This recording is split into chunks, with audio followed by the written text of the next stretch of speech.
दुलाराय बर' फरायसा आफादनो बेखौ मिथिहोगोन आं जेरावखि थाया आं जेखि मावा जेब्लाबो आंनि गोसो गोरबोआव दुलाराय बर' फरायसा आफादा थांनानै दं। खर' बुंलायो आंनि गोरोन्थिनि थाखाय आङो निमाहा बियो गासै सार रायजो राजा जोंनि मानाव गिदिर रायजो राजा जोंनि दासिमाव जोङो साब्रैखौ खालामनाय जाबाय बिथांमोनानो जाहैबाय मिस्टार बनजित मन्जुल बसुमतारी बारग' आबादगिरि आरो बेजों लोगोसे गाहाय नेहाथारि नबज्योति सरगयारि बेजों लोगोसे लिङाइ नेहाथारि इरागदाव बसुमतारी फरायसा आफादा जों दिल्लीनि प्रग्राम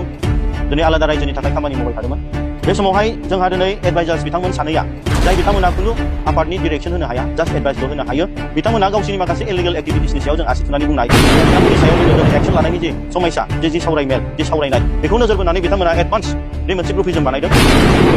खुलुमबाय रायजोफोर गिबिसिनथाराव बिथांखि ब्लग इउट्युब चेनेलनिफ्राय रायजो राजा बयनिसिमबो बेलासि समनि गोजोननाय बावहरनाय जाबाय। जायफ्रा सानफ्रोमबो खौरां खोनासंनो मोजां मोनो नोंथांमोननि थाखाय आङो सुंद' भिडिअ लानानै फैबावबाय रायजोफोर।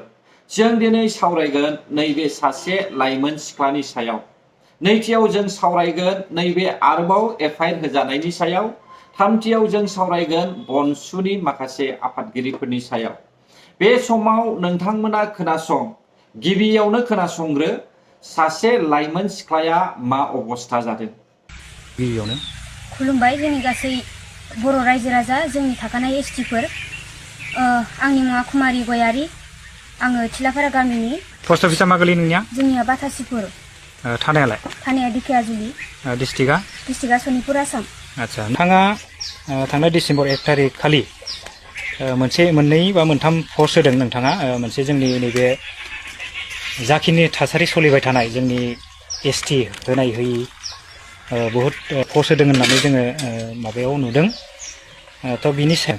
मा साननानै नोंथाङा बेफोरबायदि पस्ट होनाय? सानस्रांनो हायो आङो बेफोरबायदि गोरोन्थि आङो पस्ट होफ्लांदोंमोन। जोंनि आङो गोबां निमाहा बियो। जोंहा बिथांमोननो जोङो एसटि होयोब्ला मा जागोन आङो बे समाव आङो मिथिस्लाबाखैमोन बैफोरनि बागै बुजियाखैमोन। दिनै आङो मानाव गेदेर सारमोननिसिम आङो जिथु जोंनि थानाय फरायसुला फरायसुलि गासै सारमोननिसिम आङो दिनै निमाहा बियो। जिथु जोंनि थाखानाय एसटिफोरनि बिरुद्धियै आङो गुबुन जाथिनो जिथु एसटि होनायनि बाथ्रा बुंदोंमोन आङो दिनै निमाहा बियो गासैनिसिम। दिनै आङो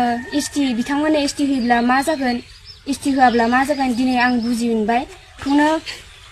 खर' बुंलायो आंनि गोरोन्थिनि थाखाय आङो निमाहा बियो गासै सार रायजो राजा जोंनि मानाव गिदिर रायजो राजा जोंनि जिथु एसटिखौ जोंनि ट्राइबेल हारिखौ जोंनि दैदेननाय रायजो राजा फरायसुला फरायसुलिनि बेरेखायै आङो बुंफ्लांदोंमोन। बिनि थाखाय आङो निमाहा बियो। बुजिस' हायि गोरोन्थिनि थाखाय आङो गासैनिसिमबो निमाहा बिनाय थाबाय। खोनाबाय दा रायजोफोर दिनैहाय एसटि होबथानायखौहाय गाज्रि पस्ट होनायनि थाखायनो बियो ससियेल मिडियायावहाय निमाहा बिनांगौ जानानै फैदों। मोजां मोनदों थिगानो नोंथांखौहाय वार्निं होदों बे थिगानो। नाथाय एसटिआ मा बुस्थु बेखौहाय सासे फरायसा जानानै नोंबो सिन्था खालाम। दिनैनि समावहाय गुगोल सार्च खालामब्ला गासैखौबो मोनजोबो माखौ एसटि बुङो आरो एसटि होयोब्ला मा जायो आरो बे एसटिआवहाय सोर हाबनानै दं बेखौहाय जों बयबो नुजोबखायो। बेखायनो फरायसा जानायनानैहाय जानला मोनला पस्ट होलाबाय। आयेन बेरेखा बाथ्राबो गोदाव सोराव गाज्रि बेबहार दा खालाम बेबो मोजां नङा। दिनै जों नुनो मोनदोंना रायजोफोर जोंनि समाजावहाय मा जालांनो हमगासिनो दङ। बेखायनो एसे साबधान जा ससियेल मिडियायावहाय फेसबुक पेजआवहाय जानला मोनला बाथ्रा बुंग्रा नोंथांमोनाबो। नैथियाव खोनासंदो दानिया बनसुनि मानसिफ्रा सोरखौ मा खालामदों। ससियेल मिडिया फेसबुकनि गेजेरजों बिटिसिनि सिब हाग्रामा महिलारखौ गाज्रि रावजों सोंखारिग्रा बिजुलि बर'नि हेंथायै फेरगाव ब्लक कमिटि बिसु आरो फेरगाव ब्लक कमिटि इउथ बिपिएफनिफ्राय दिनै डिमाकुसि पुलिस थानायाव एफआइआर होनाय जाबाय। फेरगाव ब्लक कमिटि बिसुनि आफादगिरि क्रिन्जय बर' फेरगाव ब्लक कमिटि इउथ बिपिएफनि गाहाय नेहाथारि सन्जय राभा बिथांमोना गोख्रों रावजों फिनजाथाय होदों। फेरगाव ब्लक बिसुनि जानानै थांनाय 29 नभेम्बराव जि फरायसाफोरा जोंनि सेक्रेटारिखौ गाग्लोबदोंमोन बे गाग्लोबनायखौ लानानै सानैसो दुथां मानसिफ्रा जोंनि मानगोनां बिटिसिनि चिफ हाग्रामा महिलारि सारखौ गाज्रि रावजों सोंखारिदोंमोन बिनि थाखायनो जोङो जिहेतु बर' फरायसा आफाद जानानै माने बड'लेण्ड स्टुडेन्टस इउनियन जानानै जोङो बिथांमोननि जि राव बेखौ जोङो सयज' खालामनो हायाखै जे ओरैबायदि खालामदों जे जाय मानसिया दिनैनि दिनाव बिटिसि एकर्ड खालामबाय बिटिसि एकर्ड खालामनानै लाबोबाय बे मानसिखौनो दिनैहाय मा खालामदों बिथांमोना बायदिसिना गाज्रि रावजों सोंखारिदों बिनि थाखायनो जोङो सयज' खालामनो हायाखै आरो बहुतआनो दङ बहुत दंबावो जोङो फार्स्ट गिबि खेबनि थाखाय बिथां बिजुलि बर' होननाय बिथाङा खोनानो मोन्दों जोङो गबर्धना थानानि सिङाव थानाय खाग्राबारि गामिनि बाक्सा डिस्ट्रिक्टनि बिथांनि हेंथायै जोङो भेरगाव ब्लक बिसिनि जानानै जोङो बिथांखौ दिनैहाय जोंनि डिमाकुसि थानायाव FIR होनाय जाबाय लोगोसेनो आरो गोबां दंबावो बिथांमोनखौ जों नायगासिनो दङ नुबाय दा एकदम डाइरेक्ट FIR खुनु बुजायहैनाय गैया थांनानैहाय बे बिनि न'खराव थांनानै बिमा बिफाजों लोगोसे ज' सावरायज्लायहैनाय बेबायदि बिसोरहा जेबो नलेज गैया बेयो जाहैबाय बनसु दा बे बाथ्रा बुंनायाव आंखौबो गाज्रि मोननो हागौ बिसोरो नाथाय आं सिदा बुंखायो मोनसे आफाद जानानै माखासे नेम थानांगौ बिसोरो सिगां बे हिनजावखौ थांनानै बुजायहैनो हायोमोन सिगां बुजायहैग्रोनो हायोमोन जेरै आबसुआ बेबायदि खामानिखौ मावो आबसुआ दानिल' नङा गोदोनिफ्रायनो आबसुआ बेबायदि खामानिखौ मावो सिगांग्रो बिसोरो मानसिखौहाय फोसाबनो नाजायो बिनि उनावसो बिसोरो जुदि मानिथाराब्ला एक्सन लानाय जोङो नुनो मोनो नाथाय जों नुनो मोनबाय गोदानै जोनोम जानाय बनसु बड' स्टुडेन्टस इउनियन जों बेखौनो बुङो नङा होमब्ला बावाखै जोनोम जानाया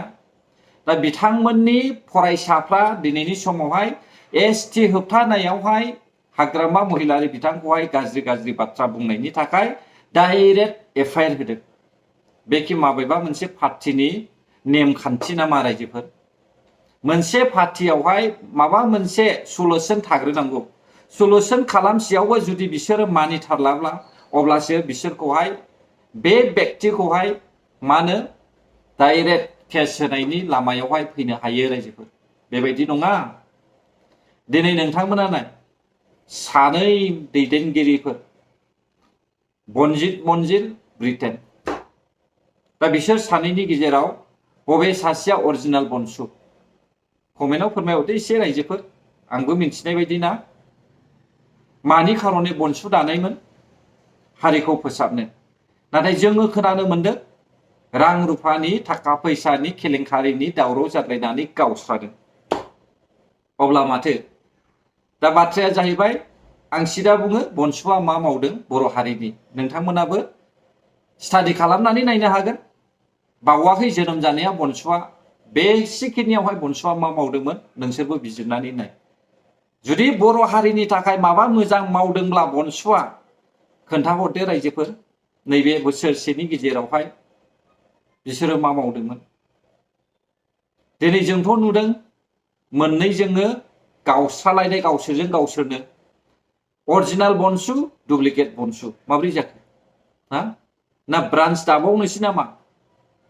बनसु 1 बनसु 2 आंथ' बिदिसो नुहरबाय रायजोफोर नोंथांमोननि सायावसो नोंसोरो मा सानो दानिया फैदो एबसुनि अनगा माब्लाबाबो गुबुन पार्टिया थावरिनानै थानो हाया आरो बेबायदि पार्टिया माब्लाबाबो हारिखौ फोसाबनो हाया आरो बिनो बिगिनिं एन्ड एन्ड होननानैहाय जोङो बुंनांगोन खोनासं जोंहा रुबिराम नार्जारि बिथाङा मा बुंदों दुलाराय बर' फरायसा आफादा थांनानै थायोबासो बर' जाथिया थांनानै थागोन दुलाराय बर' फरायसा आफादा मावनो हायै बे पृथिबियाव जेबो खामानि गैया दुलाराय बर' फरायसा आफादखौ सोरबाया नाख्रेबनानै गादबनानै फोजोबनो हानाय मोनसे आफाद नङा बे आफादा जोबनो गैयै अरायबो बोहैबाय थानाय मोनसे दै फुंखा बायदि मोनसे आफाद जोंनि साफ्रोम बर' बिमा बिफा जोंनि मोनफ्रोमबो नखरावनो दुलाराय बर' फरायसा आफादा दङ दुलाराय बर' फरायसा आफादनि दैदेनगिरि मावथि बिथांमोनहा सोलायबाय थागोन समजों लोगोसे गोदान गोदान दैदेनगिरिफोर फैगोन आरो बिथांमोनहा जोंनि बर' जातिनि जातीयताबाद बर' माहारियारि बाद जेखौ होनना बुंदों बेखौ लानानै जोंनि दुलाराय बर' फरायसा आफादनि थांखि नोजोर नीति आदर्श बेखौ लानानै जातिनि थाखाय आपोसहीन रावजोंबो कमप्रमाइज खालामै मोनसे गावनि आखुथाय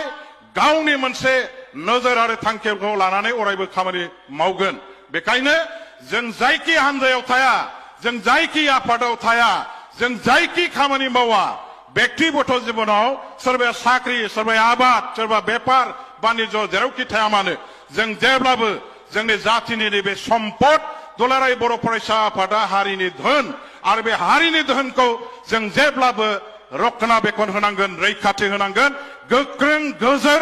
आरो जेब्लाबो बेखौ जोङो देरगाथाव मोनसे आफाद हिसाबै हारियाव फोथांनानै लाखिनो हानांगोन बेखायनो आङो दिनैहाय दुलाराय बर' फरायसा आफादनि बे जौसाङाव दुलाराय बर' फरायसा आफादनो बेखौ मिथिहोगोन आं जेरावखि थाया आं जेखि मावा जेब्लाबो आंनि गोसो गोरबोआव दुलाराय बर' फरायसा आफादा थांनानै दङ आरो थांनानै थाबाय थागोन आंनि थैयाव जेब्लाबो दुलाराय बर' फरायसा आफादानो अरायबो थांनानै थागोन आरो बे आंनि मोनसे अधिकार आंनि बे अब्ला मोनथिखाबाय दा एबसुनि अनगा माब्लाबाबो जोंनि बर'नि गेजेरावहाय गनायजाथाव नङा एबसुआ ओरैबायदिखा अल बड' स्टुडेन्टस इउनियन खोनासंनोबो मोजां आरो बुंनोबो मोजां आरो मिनिं गोनांबो रायजोफोर अब्ला बेखौ जों मानो नेवसिनो ना लिडारा गोदान जानो हागौ नाथाय पार्टियाथ' बे एखेयानो थागोन बे कारेक्टखा गोजोन्थों अब्ला जायफ्रा आंनि भिडिअखौ जोबजासिम नायबाय बर' हारि जै जाथों जै बर' हारि